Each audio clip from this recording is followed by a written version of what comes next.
반갑습니다. 오늘 함께할 소태산 대종사님의 본문은 대종경 요음품 14장입니다. 대종사 말씀하시기를 다른 사람을 바루고자 하거든 먼저 나를 바루고 다른 사람을 가르치고자 하거든 먼저 내가 배우고 다른 사람의 은혜를 받고자 하거든 먼저 내가 은혜를 베풀라. 그러하면 나의 구하는 바를 다 이루는 동시에 자타가 고루 화함을 얻으리라. 이 본문에서 가장 중요한 단어는 무엇일까요?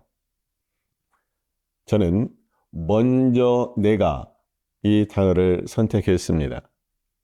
바루다, 배우고 은혜를 베풀라. 이 내용들은 구체적인 실천 방안을 말하는 것인데요. 그 실천 방안의 주체인 내가 그리고 먼저라는 강조어가 저는 중요하다고 보았습니다. 한마디로 먼저 내가 실천하자라는 것입니다. 먼저라는 부사는 시간적으로나 순서상으로 앞서서라는 뜻을 가집니다. 이 본문에서 먼저 내가라는 의미는 다른 사람이 아닌 내가 앞서서 한다는 의미입니다.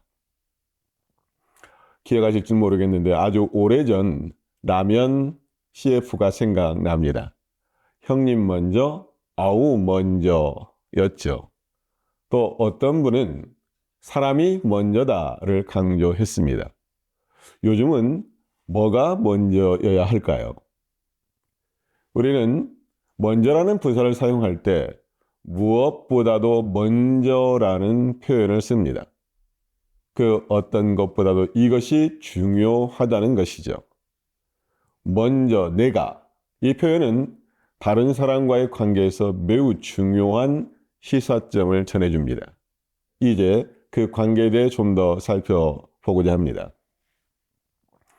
나 혼자만 잘한다고 될까요? 다른 사람만 잘한다고 될까요? 결국 나와 남과 내가 함께 잘해야 하죠. 우리의 궁극적인 목적도 우리 모두 함께 잘 사는 것, 우리 모두 함께 행복한 것이라 생각합니다. 나 혼자서는 살아갈 수 없습니다. 굳이 인간을 사회적 동물이라 말하지 않아도 우리는 함께 어울려 살아갈 수밖에 없습니다.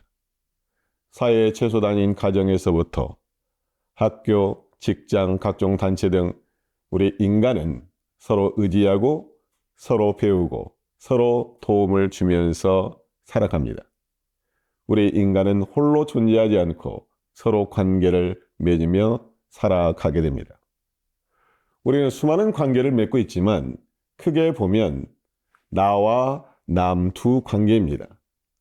내가 상대하는 수많은 남들이 있지만 나와 남 둘로 나눌 수 있습니다. 나와 남을 한문 표현으로는 자타라고 하죠. 나 아닌 다른 사람의 처지에서 보면 나 또한 그 사람의 남이 되는 겁니다. 우리는 이렇게 수많은 자타 관계를 맺고 살아가는데 중요한 것은 그 자타 관계가 상생이 되느냐, 상극이 되느냐 하는 겁니다. 우리의 목적은 상생의 관계를 맺는 것이고 그럼으로써 행복한 낙원 세상을 만드는 것입니다. 나와 남은 각자 독립적인 존재이지만 상대할 때는 의존적 관계를 형성합니다. 서로 주고받는 관계를 형성한다는 거죠. 서로 영향을 끼치게 됩니다. 그렇다면 무엇을 주고받을까? 소태산 대종사님께서 본문에서 말씀하신 것은 크게 세 가지입니다. 바루는 것, 가르치는 것, 은혜. 이 세 가지입니다. 자, 한번 생각해 보세요. 나와 남이 있을 때 배우고 가르치고 은혜를 주고받게 되죠. 배우고 가르치고 은혜를 주고받는다는 것은 그렇게 함으로써 서로 발전하고 서로 행복하기 위해서입니다. 그런데 이렇게 주고받는 관계에서 중요한 것이 있습니다. 그 중요한 것은 남에게 하라고 하는 것이 아니라 먼저 내가 실천해야 한다는 것입니다. 내가 하지 않고 남 먼저 하라고 하면 그것이 제대로 될까요? 먼저 깨달은 사람, 먼저 마음이 열린 사람, 먼저 마음 공부를 잘 하는 사람은 다른 사람에게 이렇게 하라고 요구하기 전에 내가 먼저 실행하는 모범을 보이게 됩니다. 이제 소태당 대종사님께서 말씀하신 상생상화하는 방법에 대해 구체적으로 말씀드리고자 합니다. 첫 번째는 다른 사람을 바루고자 하거든 먼저 나를 바루라고 하셨습니다. 바루다, 우리가 자주 쓰는 표현은 아니죠. 바루다는 비뚤어지거나 구부러지지 않도록 바르게 하다라는 뜻입니다. 편하게 쓰는 말로는 바르게가 되겠죠. 어릴 적 우리가 글씨를 배울 때 부모님한테 들은 이야기가 삐뚤삐뚤 쓰지 말고 바르게 써라 라는 말을 많이 들었습니다. 또 비틀비틀 걷지 말고 똑바로 걸으라고 했습니다. 바르게, 반듯하게. 보통 바루다는 어떤 대상을 놓고 말을 하게 될까요? 이 본문에서는 폭넓게 다른 사람이라고 말씀하셨지만 가족이나 친밀한 사이에 해당되지 않을까 생각합니다. 부모는 자식들이 비뚤어지거나 굽지 않길 바라시죠. 그렇게 키우려고 노력합니다. 어릴 적부터 밥 먹는 것, 걸음 걷는 것, 글씨 쓰는 것, 모든 말과 행동 하나하나를 바르게 키우려고 합니다. 어른 먼저 밥 숟가락을 들어서는 안 된다. 문지방을 밟아서는 안 된다. 저는 부모님으로부터 이 말씀을 숱하게 듣고 자랐습니다. 어릴 때부터 해야 할 일과 하지 말아야 할 일에 대해 분명하게 알려줘야 합니다. 바르기 위해서는 먼저 시범을 보이게 되죠. 그래, 글씨는 이렇게 써야 돼. 숟가락은 이렇게 잡고 젓가락질은 이렇게 하는 거야. 이렇게 가정교육을 중요시했습니다. 가정의 A범절, 사람으로서 행해야 할 도리, 이런 것들을 우리는 배우고 익혀왔습니다. 본문과 관련해서 중요한 것은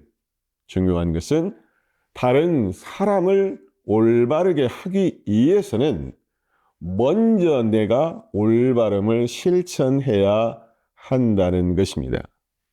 보통 그러죠. 자식은 부모의 그림자를 따라간다.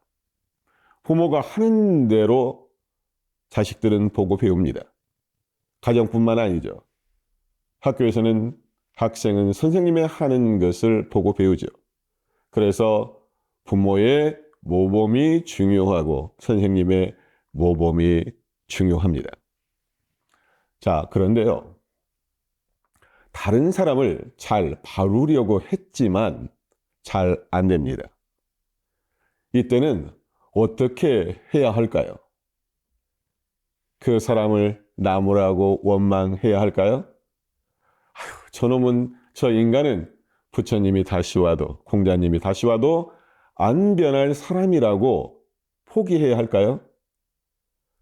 이때 우리가 꼭 챙겨야 할 법문이 솔성요론 구조입니다. 무슨 일이든지 잘못된 일이 있고 보면 남을 원망하지 말고 자기를 살필 것이요 라고 하셨습니다. 자기를 살피는 것은 나를 바루는 첫 시작이 됩니다. 나에게 잘못된 점은 없었는지, 아무리 의도가 좋다고 해도 방법에 문제가 있으면 안 되죠. 때론 부모의 엄한 가르침이 아이들을 힘들게 하고 망쳐 놓게 되는 경우가 있습니다. 부모님 마음에는 자식들이 올바르게 나아가기를 바라죠. 그런데 방법에 있어 잘못된 방법으로 오히려 더 굽게 만들고 비뚤어지게 만들 수도 있다는 것을 명심해야 합니다. 그래서 잘못된 일이 있고 보면 남을 원망하지 말고 자기를 먼저 살필 줄 아는 사람이 되어야 합니다. 두 번째는 다른 사람을 가르치고자 하거든 먼저 내가 배우라고 하셨습니다. 우리 삶에서 가르치고 배우는 것은 참으로 다양합니다. 학문, 기술, 도덕, 어쩌면 태어나서 죽을 때까지 평생 배우고 가르치는 일을 합니다. 우리가 인간다운 삶, 행복한 삶을 살기 위해서는 가르치고 배우는 것을 멈출 수가 없습니다. 원불교 교리에도 사유 중 지자, 본의와 타자녀 교육이 있는데요. 지자, 본의는 잘 배우자는 것이고 타자녀 교육은 잘 가르치자는 것입니다.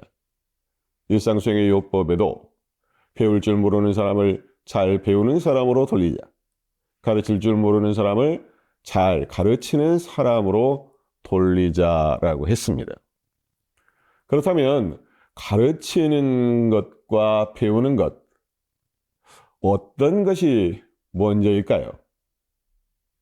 당연히 배워야 잘 가르칠 수 있겠죠. 배움 없이 어떻게 가르칠 수 있느냐는 얘기죠. 그래서 이 본문에서도 다른 사람을 가르치고자 하거든 먼저 내가 배우라고 하신 겁니다.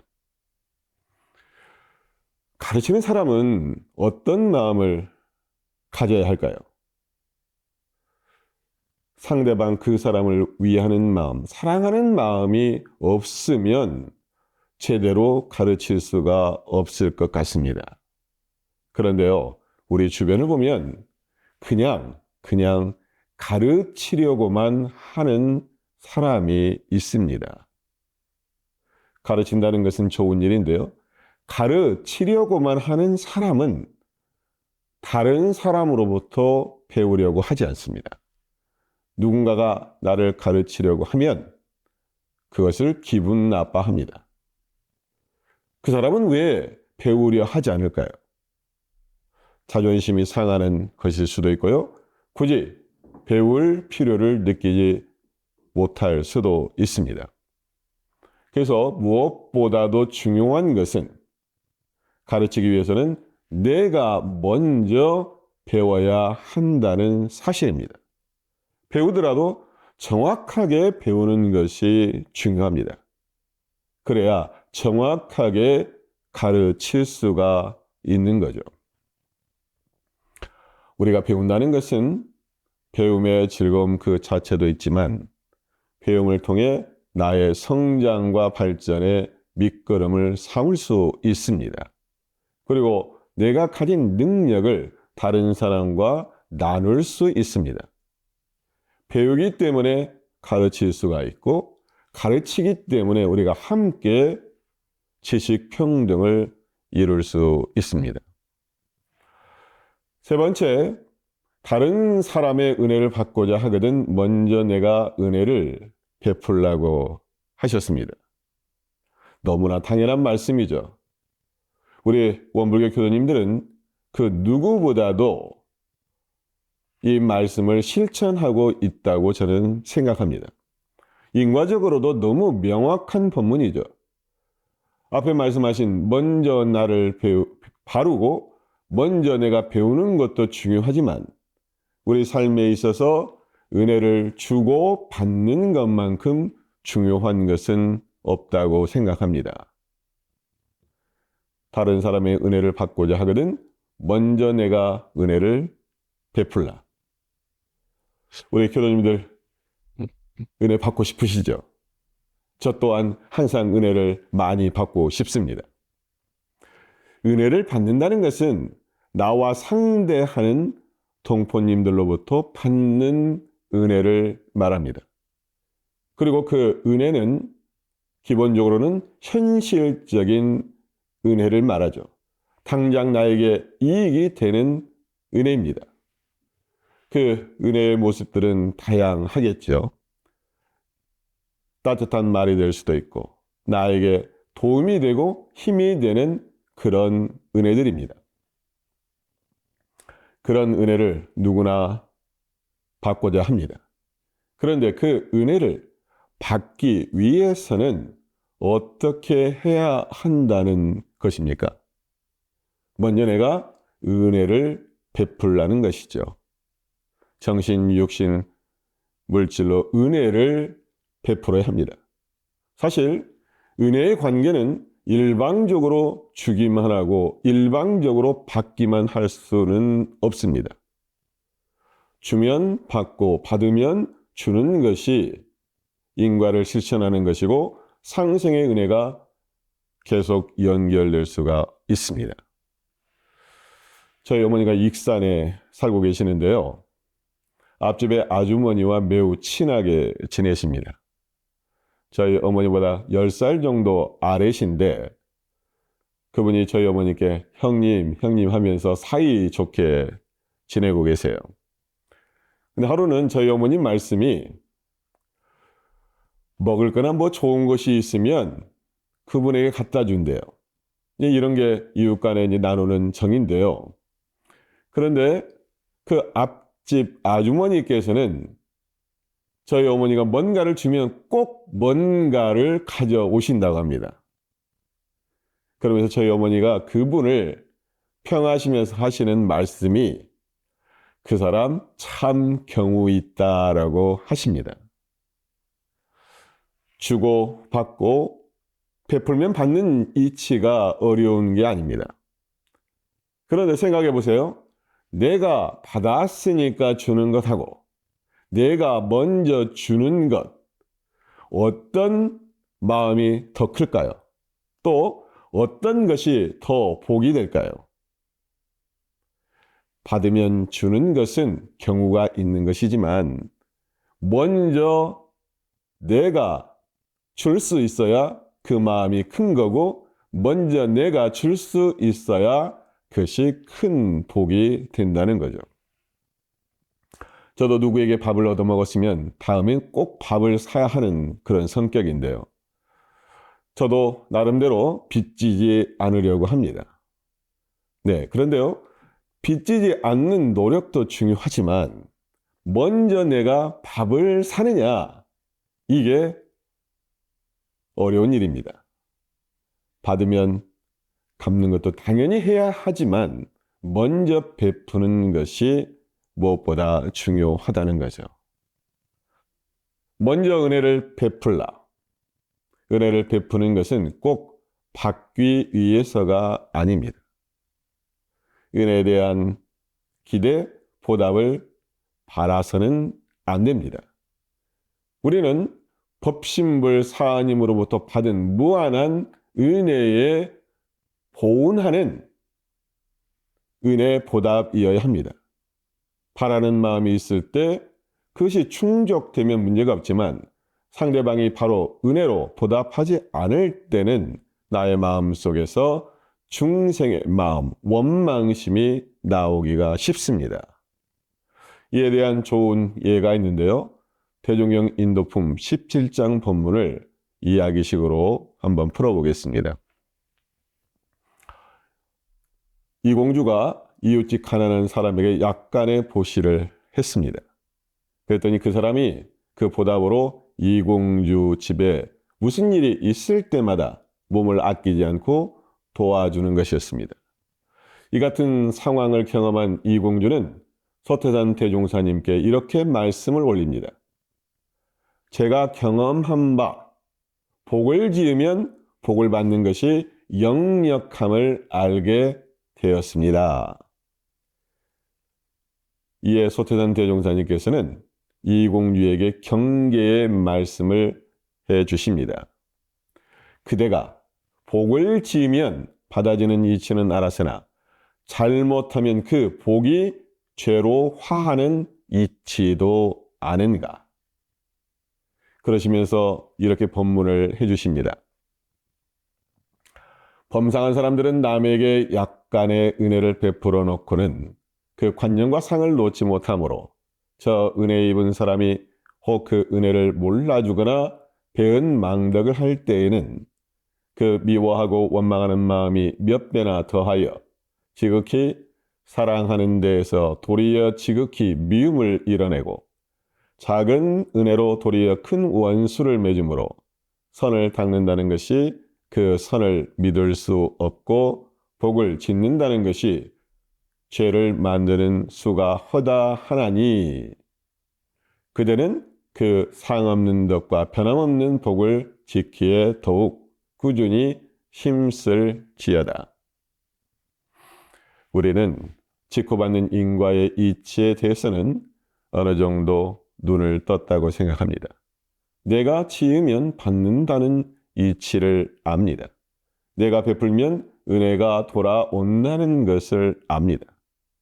그런데 유의할 것은 내가 받기 위해서 은혜를 베풀 경우 이것은 온전한 인과가 아닙니다. 베풀되 그 대가를 바라지 않는 무상무념의 공덕이 필요합니다. 그렇게 될 때 내가 생각지도 못한 은혜가 오는 것이고 직접 그 당사자로부터 은혜와 복이 오지 않는다 하더라도 법신불 사은의 무한한 은혜와 위력이 나와 함께 하게 됩니다. 본문의 마지막은 이렇습니다. 먼저 나를 바루고 먼저 내가 배우고 먼저 내가 은혜를 베풀면 나의 구하는 바를 다 이루는 동시에 자타가 고루 화함을 얻으리라. 내가 구하는 바가 무엇일까요? 일단은 다른 사람을 바르고 다른 사람을 가르치고 다른 사람으로부터 은혜를 받는 것입니다. 나를 바르면 다른 사람이 따라 바르게 되고 내가 먼저 배우면 다른 사람 또한 올바르게 배울 수 있습니다. 내가 먼저 은혜를 베풀면 그 사람도 은혜를 베풀게 될 것입니다. 나로서는 먼저 내가가 되지만 상대방의 처지에서도 먼저 내가로 실행하면 어떻게 될까요? 누가 먼저라 할 것 없이 서로 위하고 배려하고 존중하여 나와 남이 고루 화할 수밖에 없을 것입니다. 그래서 우리의 최종 목표는 나만 잘 되자는 것도 아니고 남만 잘 되자는 것도 아닙니다. 우리가 모두 서로 잘 되어 함께 성공하고 함께 행복한 것이 우리의 최종 목표가 됩니다. 오늘 설교를 마무리하겠습니다.